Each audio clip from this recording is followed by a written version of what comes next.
Hello and welcome back to another Rush Duel Links video. Today what I thought we'd do is go over the decks that I think are going to be the best options for competing in the World Championship Qualifiers, both Stage 1 and Stage 2. So first things first, Stage 1 is very simple. There are only 10 duelist levels to go up. If you're already in COG, you already start off in 5. So it's quite quick to get through. I think we ended up doing it in less than 2 hours. Realistically, as long as you're able to win a decent amount of your games, you will eventually get to that Stage 2, so that's not the end of the world. But when we do get to that Stage 2, suddenly you're going to be looking for something very, very consistent, something very, very powerful, and you're going to want to win as many games in a smaller time frame as possible, as only the top 1 or 2 people from each region will be qualifying for World. Now, realistically, there will be a decent number of people going for those top spots, or just going for that top 100, or maybe top 500, maybe top 1000, whatever it is you really want to go for. And this video is basically just to try and give you a little bit of a hand on getting to whatever position you're trying to get to. Now, it goes without saying that we are currently in a 3-deck format. We currently have Light Galaxy Fusion, Spellcaster Fusion, and Dark Galaxy Fusion as the only decks really worth playing. This is our previous tier list, and this is pretty much still accurate. Now, as you can see by this list, Light Galaxy is the tippy top, and it's solo tier 1 for us, and that is because in tournament play, this deck has been seeing the most success, and on paper, that does make a lot of sense, because the deck is very, very powerful. It's also relatively consistent. But if we look at the 2 decks underneath it, we can see that both of these decks do sort of outshine Light Galaxy in one way or another. The Spellcaster Fusion deck is, in general, a bit more consistent than the Light Galaxy deck. The reason being that there are 9 cards you can play in the Spellcaster deck, which will enable your skills. You have to find one of those 9 cards, and then you get to use your skill and play the game. Whereas Light Galaxy, if you want to use that skill to create a brand new card, you have to find your Galactica Oblivion. So in that way, it is a bit more consistent. As well as the fact that the Light Galaxy skill you can use twice per duel to give you a plus. That's basically going to give you a +2 over the course of the game, whereas the Spellcaster skill can give you a +1 every single turn. Now, games are usually very, very quick, so that isn't as prevalent. Usually the game will be over before you can even use the effect twice, or right as we use the effect twice. Usually not having that third create a card doesn't really matter to the Light Galaxy deck, but it is still worth mentioning. And then also, the Dark Galaxy deck is less consistent than both of the other decks, but has a much higher ceiling. The Dark Galaxy deck is able to quite easily wipe the board and attack your opponent for upwards of 10,000 damage, so it can get a little bit crazy. By using the Dark Hole device in combination with Apocalypse, wiping the board becomes very, very simple. You also, just for free basically, create a 3500 attacker, so finding that other 2500 to kill your opponent isn't that difficult. As well as the fact the deck can always fall back on Chrysaor Turbo, which basically just summons out Chrysaor and uses it to attack multiple times. But when it comes to the WCQ, which of these decks would I recommend? Well, first things first, I think realistically, if we're trying to do as well as we can, we're probably not playing anything other than these 3. Realistically, these 3 decks are going to have our highest chance of success at breaking into that top 500, top 100, whatever it is we're aiming for. Now, realistically, most players are going to have access to the Spellcaster Fusion deck because it's the most free-to-play friendly. Everyone got 1 copy of the deck for free, and then you could pay 500 to get another copy, and that is all you really need. You just need the 2. Now, if you want to play this deck optimally, you're still going to need to go into the box because you're going to want 3 copies of Strange Witch. But even without that, even with just a single copy, you can build a deck that is really good enough to get you to Stage 2 and potentially even get you into that like top 500 in Stage 2. Now, it's not going to be easy. Your deck realistically isn't going to be as good as a fully constructed version of the deck with 3 copies of everything you're going to want, but it's still good enough. And so now we'll go and take a look at some example deck lists. So this is a deck that did win a tournament, and this is one of the sorts of builds that we will be seeing going around. And this build of the deck basically focuses on making sure that we always have access to one of our cats. And the reason why is because we need the cats to go into Charmy Witch, and Charmy Witch is such a powerful boss monster.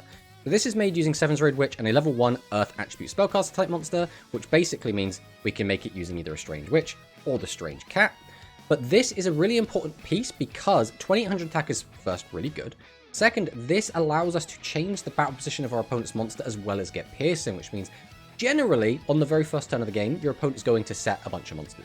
So by using Charmy Witch, we could change one of them to attack, pierce over another, effectively summon out anything else, like a 7's Road Magician, for example, and slam in and get in for a ridiculous amount of damage, which sets us up to generally win on the following turn.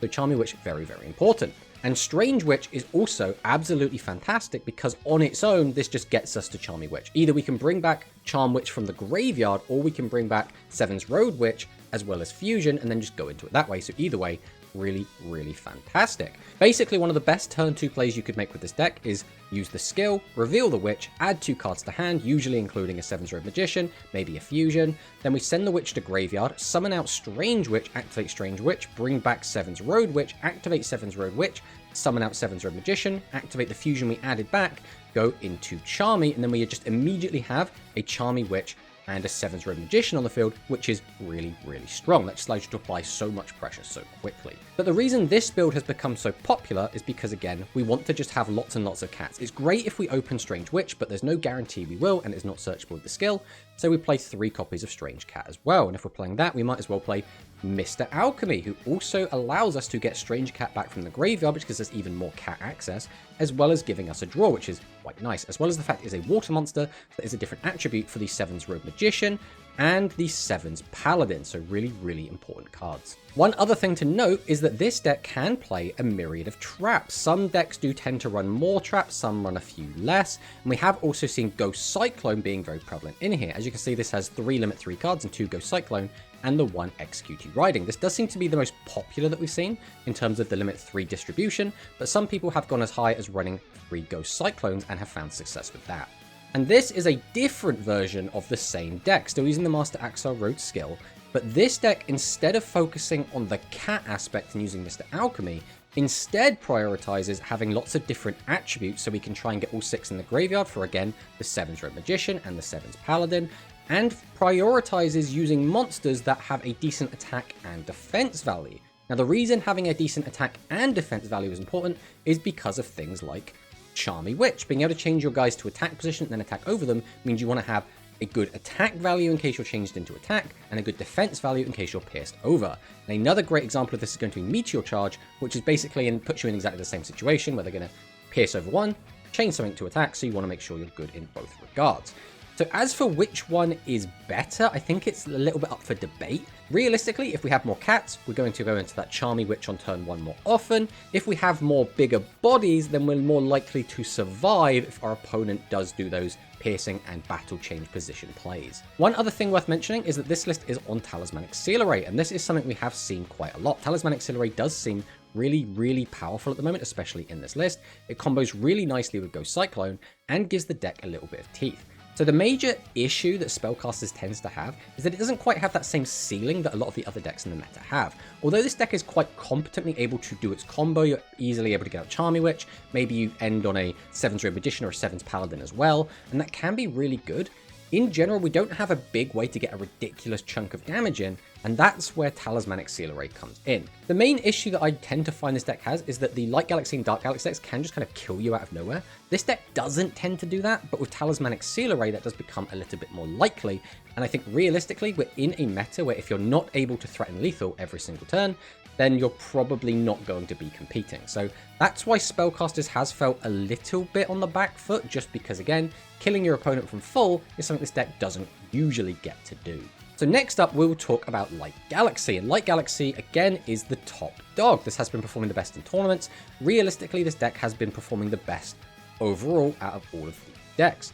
And it's quite clear to see why. The deck is kind of best of both worlds of the other two decks. It's a little bit more consistent than Dark Galaxy, and it's a little bit more powerful than Spellcasters. But why is that? Well, using the skill, twice per duel, if we send Galactica Oblivion from our hand to the graveyard, we can add an Extraplorer, Secret Order, or Fusion from outside of our deck to our hand, which is really, really powerful. Just being able to instantly create something is pretty nuts. Now, the main target you're almost always going to go for is Secret Order. You'll go for Fusion if we just don't have Fusion access, and occasionally we'll go into Extraplorer depending on if we need to. But just having the option to go into any of these three is so strong.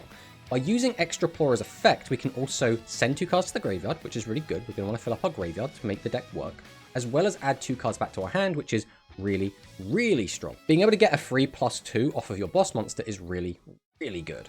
Not only that, but also our fusion monsters are incredible as well. Fuse Eve also gives us a load of extra advantage. It gives us effectively a free +2 because we're drawing a card off it, and we can take a Galaxy type normal monster from our graveyard and special summon it to our field, which most of the time will be that Galactica Oblivion. Extra Plasma lets us pop back row, which is really, really important. If your opponent only has 1, fantastic, we go into Extra Plasma, pop it out the way, and then we try and kill our opponent. And then we have Oblivion, which is so good. This card can easily reach 7,000 plus attack, and then if we're able to give this thing piercing, that a lot of the time will just end the game on the spot. And that's where this deck really thrives. We really want to be comboing off, ending on an Oblivion, ideally after ripping apart your opponent's back row, and then using something like Meteor Charge and a Secret Order play to finish off our opponent. Now, if we don't find Meteor Charge, well, we still have the 3 copies of Leica to use instead, which we can use just to give, again, Eternal, Galactic, or Oblivion usually, that piercing. But even if we don't go into Eternal, we can still generally summon 3 relatively big guys, give piercing, maybe activate Meteor Charge, change something to attack, give another thing piercing, and just out-aggro our opponent. This deck, really powerful. And this is a different build of the deck that focuses more on traps. Now, personally, I do prefer the lower trap count. I do prefer the more gas, try and just get into what you need to end the game as quickly as possible, because I think that does favor the meta at the moment, where basically your opponent should be threatening lethal on you every turn. So every turn you're not killing your opponent, you're giving them a chance to kill you. So ending the game as quickly as possible is always going to be really important. But this list is a bit more well-rounded, right? We're playing the Universal Storms to deal with our opponent's back row. We do have a myriad of trap cards ourselves to try and protect ourselves from getting blown out by our opponent. I would say that this build is going to be better if you're more a reserved player, if you're not really feeling comfortable with kind of going all in every single time. But I do think personally, the more gas version, the version which just tries to ensure that you have a hand that's capable of killing your opponent every single turn, is a little bit better, but it will come down to personal preference. And then finally, we will talk about Dark Galaxy. Now, Dark Galaxy Fusion is a really strong deck, but most of the community, I feel, is in agreement that this deck does feel a little bit random. Sometimes this deck works really well. You just draw everything you need, it works fantastically, and you just get to kill your opponent. And other times, you don't find your Dark Prophet, or your Dark Hole devices are all on the bottom of your deck, or you just don't find any of your boss monsters and you can't play the game. And unfortunately, that is just something that will happen with this deck. You don't really have a skill that sorts everything out for you. The skill is just kind of a light consistency tool, which is still pretty good, but you still have to just luck into drawing everything you need, whereas the other decks can use the skill to basically sort everything out for them. So in that regard, this is a little bit less consistent, but this deck is still insanely powerful. And if you just draw everything you need, well, the deck is probably more powerful than the other 2 decks anyway. By being able to use Prophet to get back Fusion from the graveyard, you can make these really insane combo turns, such as Prophet into Protostar. Protostar can then bring back Prophet and then bring back a Chrysaor. Then you can summon Prophet, use Prophet effect, get back Fusion, combine them both into Theogonia. Theogonia, bring back Chrysaor, and it's just absolutely insane what this deck can do. And that's not even talking about going into Apocalypse and just wiping the board with Dark Hole Device, because that is also just a ridiculously powerful play that most decks don't really have an answer to. So this deck can just kill your opponent out of nowhere, but is the most susceptible to trap cards. Now, this build is an okay build. This build has been doing okay in tournaments. As we can see, it's got the 3 trap cards. We're playing some Universal Storms. It's quite a well-rounded kind of generic build. But the build that has actually been doing really well is the Ursus build, which is the build that plays no traps, no back row hate. The logic is, because we're not playing those cards, we have room to play Void Corridor, which is effectively more gas. Basically, we want to make sure that every card we draw is getting us closer to making some sort of fusion board, and then just hoping that we get to kill our opponent before they draw any good trap cards. Now, this deck does have its issues. If your opponent just, for example, opens their Legend Trap, or they open their Slime, generally this deck isn't going to do too well because we're not very good at dealing with our opponent's trap cards. But if they just don't open one of their traps, this deck has the highest chance of just killing them out of nowhere. And Corridor is the real glue that holds this version of the deck together, because it gives us easy access to the Prophet, to the Globule, to any of the pieces that we might need. And just like the other build, we can still rely on Chrysaor, we can still rely on Requiem to do a lot of the heavy lifting, if for whatever reason we don't find Prophet. So overall, I would say this deck is definitely the more reckless version. I mean, obviously it has no trap cards, no way to deal with your opponent's trap cards, so you just kind of have to hope a lot of the time.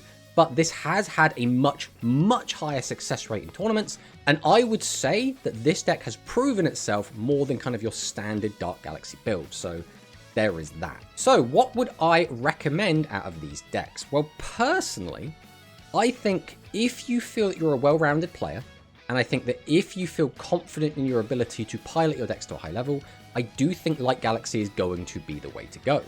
I think following that, it's probably going to be Spellcasters and then Dark Galaxy. So I do think it's probably going to end up like this, or I suppose we could move them all up to here, and this is kind of the order I would go in. So Dark Galaxy definitely is still really powerful. I definitely think there's going to be Dark Galaxy in the top 100 for sure.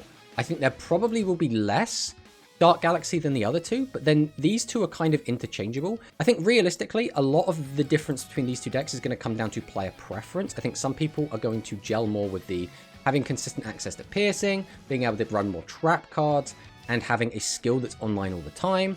And I think some people are going to prefer having a deck that can just kill your opponent out of nowhere, has a much, much higher chance of just killing your opponent rather than having to like out-control them. And the deck is a bit more explosive. And then I think the middle ground is going to be Light Galaxy. I think Light Galaxy is going to be the majority of top 100. I would not be surprised if this was like 50, 60, 70 of the top 100. 70 might be a bit much, but probably around 50 is probably going to be Light Galaxy Fusion. I think the deck has proven itself to be really, really powerful. And like we say, it's consistent enough and it's powerful enough that it feels like it's the best of both worlds. And to me, I think that Light Galaxy is going to be the way to go if you really want to climb high. Now again, if you're a free-to-play player or a gemless player, Spellcasters is also fine. You're not necessarily going to have a really easy time climbing without a fully constructed Spellcaster list, but even if we just have the one copy of the structure deck, maybe we use some of our tickets to get the 7's Red Magician, the 7's Red Witch, the deck is still really, really strong and can still do really well. And realistically, I think you could actually aim for a top 500 finish. But thanks for watching the video, and I'll see you next time.